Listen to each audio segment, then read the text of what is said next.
অর্থ পাচারের কাহিনী কি জানেন না? তাদেরটা তো হাতে নাতে ধরা পড়ছে সিঙ্গাপুরে। মানি লন্ডারিং, এটা কি আওয়ামী লীগ করেছে? এখন তারা করছে কেউ রেহাই পাবে, দুর্নীতি করলে কারো রেহাই হবে না। প্রধানমন্ত্রী এই ব্যাপারে শূন্য সহিষ্ণুতা।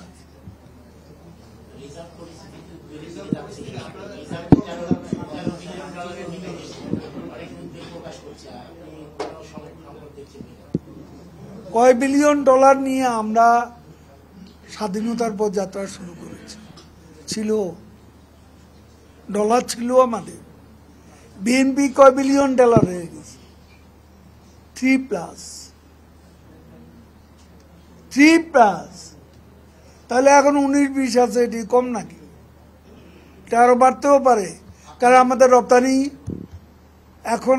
রপ্তানি আয় বাড়ছে, আমাদের রেমিটেন্সও বাড়ছে। এই মুহূর্তে যে প্রবণতা, এগুলো বাড়লে রিজার্ভও বাড়বে।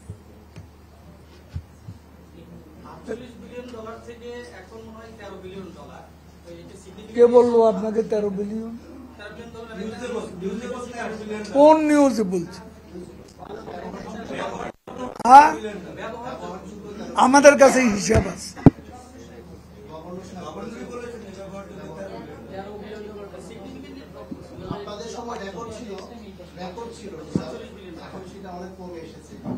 তাহলে গভর্নরকে জিজ্ঞেস করুন যে কি কারণে এটা এই পর্যায়ে আসলো। আমরা তো এটা জানি না। আমরা জানি যে 19 থেকে 20 বিলিয়ন ডলার এর মধ্যে ঘুরপাক। পৃথিবীর কোন দেশের সেন্ট্রাল ব্যাংকে ঢুকতে পারছে অবাধে?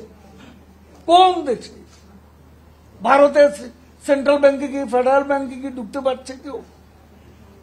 কেন ঢুকবে? সব ওয়েবসাইটে আছে।